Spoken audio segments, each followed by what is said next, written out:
I've been building SaaS companies for 11 years now. I started my first company, Robly, as a former Wall Street trader with zero idea what I was doing, and I grew it to 5 million ARR, then got completely stuck for years. Eventually, I exited it, then I bootstrapped Retention.com to over 25 million ARR with a small team. And just 23 months ago, I launched RB2B, which scaled from 0 to over 7 million ARR with just 3 people. So in this video, I want to share everything I've learned over the past 11 years of building bootstrap SaaS companies, the hard lessons, the mindset shifts, and the stuff nobody tells you until it's too late. Let's start with the first one, which is the first lesson I learned was that ideas don't matter. Execution is everything. This is something I wish I understood when I was starting out. I used to think having a great idea was the hard part, but I watched founders with mediocre ideas execute their way to massive success. And I've watched founders with brilliant ideas completely fail because they couldn't ship. Here's the hard truth. Nobody's going to sign up to execute your ideas for you, especially when you've never actually done anything before. When you're starting out, you have to do everything yourself. You need to learn how to write copy, build product, talk to customers, and close deals. There is no shortcut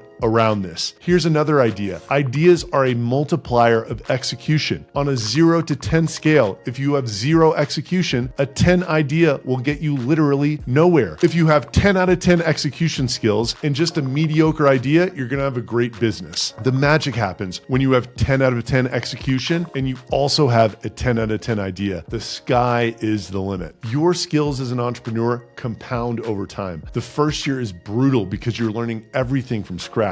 But every year after that, you get faster and better at everything. So you must start acquiring these skills early on so they can start compounding for you as soon as humanly possible. Lesson number 2 was focus on profit from day one. This is probably the most contrarian advice about SaaS that I'm going to give. Nobody does this in tech because VC funding feels like a shortcut. You go faster with VC money for sure, but almost no founder actually makes money that way. VC is set up for a very small percentage of companies to have massive success, and the rest fail or even worse, tread water for decades. And treading water as a founder means you get nothing. I focused on profit from the very beginning, not growth at all costs, not market share, profit. 10 years later, that profit has grown to a magnitude where we have the resources to pursue any opportunity as a company that we want. So why does this matter? Most people don't actually want wealth. They want the freedom and control over their time and job that wealth gives you. Profit gives you that freedom. When you're profitable, you can wait out bad periods without panicking. You can say no to deals that don't feel right. You are in full control. Embrace the idea of spending years, maybe even a decade, being small in what's called ramen profitable, making just enough to keep the lights on and to pay yourself a modest salary while keeping your life expenses low. It doesn't feel glamorous, but being small and self-sustaining will ultimately compound into real profits and the freedom that you actually strive for. It just takes time and patience. Lesson 3 is product quality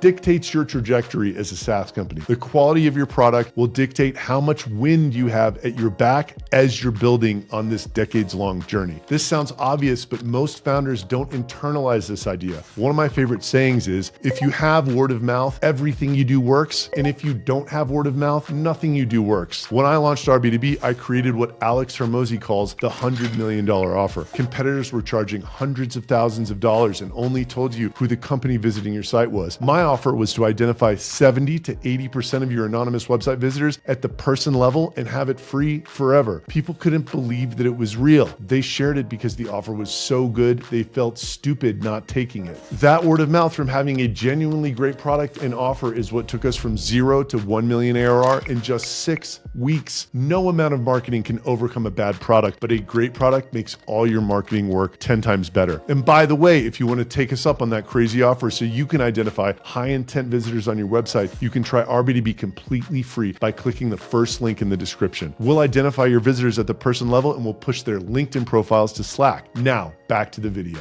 Lesson number 4 is great talent is everything. The quality of your team will dictate how far and how fast you go. I cannot stress this enough. When I was stuck at 2.5 million ARR with Robly, I had 38 employees. I was running a call center out of my apartment. I had to write all the scripts myself. If I didn't stay on top of people, nothing happened. It was totally exhausting. Today, I run multiple companies doing tens of millions in combined revenue with a tiny team, and the difference is the caliber of people working with me. The longer we exist, the bigger we get, the more credibility we have, and the better the talent is that wants to join us. Because here's a hard truth that I learned after working with so many people. You will never regret removing a person from the wrong role. You only wish you did it sooner. Lesson number 5 is that marketing and product are both non-negotiables. To even have a shot at success, you need a great product and great marketing. Don't sleep on either side or you'll never get anything off the ground. I see a lot of technical founders who think they can just build something great and the customers will come. That almost never happens. And I see marketers who think they can talk their way to success with a mediocre product. That doesn't work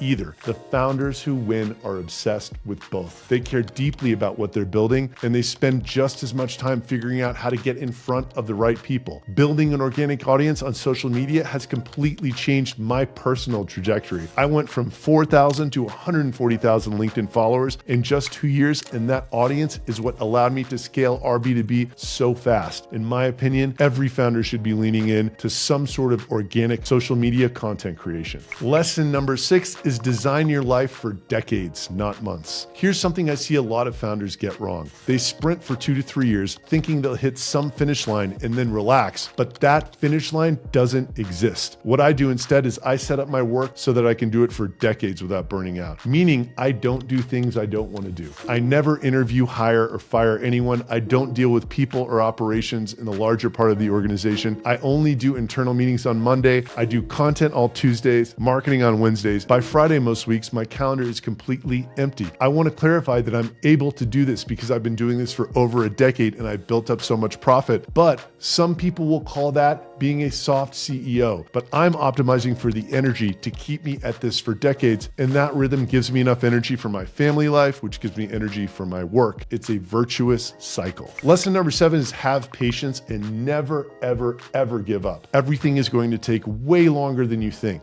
This is the hardest part of being an entrepreneur. I wrote a letter to myself in 2016 when I was stuck at 2.5 million ARR. I described the life I wanted. 25 million ARR, lean team, total freedom. It took 4 years of hopelessness after writing that letter to get something that finally worked, meaning I was stuck at 2.5 million for 4 years after that. If you're stuck right now, you might be on day 450 with no idea if you have 1 year left or 6 years left. That uncertainty makes the founder journey 10 times harder, but the only way to find out is you have to keep going, because relentless focus on one thing over years and even decades is what will make you successful. Not switching ideas every 6 months, not chasing the next trend. So just keep building. Lesson number 8 is nobody ahead of you can give you good advice. This one might be sort of controversial, but the people who are way ahead of you can only share their experiences. They can't actually give you advice about what's going to work in your situation. Why? Because the game changes constantly. What worked for someone 5 years ago might be completely irrelevant now. Their market, their timing, their resources were all different than yours. What they can share is experiences and then let you pattern match. That's incredibly valuable. But don't blindly follow anyone else's playbook. It is not prescription, it is inspiration. Just ignore what everybody else is doing, because startups don't kill startups. So don't copy people and figure out how to do something new, even in crowded spaces, and just keep making your customers happy. Lesson number 9 is that everything compounds. This is my biggest takeaway from 11 years of doing this. Skills compound, relationship compounds, profit compounds, and your brand compounds. In the beginning, nobody respects you for the small thing you're working on. You don't have TechCrunch articles to send to your friends and family, and it feels like you're going literally nowhere. But if you can just manage to do what we did, get something going very small at first, then keep it going for 5, 10, 15 years, you'll end up having the one thing you actually wanted when you started: freedom. The ability to determine what you're doing every single day. That, in my opinion, as a founder, is the whole game. Now, if you want to see what we built with our B2B the past 2 years and the crazy free offer we have around identifying your anonymous website visitors at the person level and pushing their LinkedIn profiles directly to your Slack so you can follow up while they're still warm, then you can try our B2B completely free by clicking the first link link below. It takes less than 5 minutes to set up and you'll start seeing who's on your website immediately. So click the link below and try it. And if you want to see what the best marketing strategies for SaaS are, then watch this video next.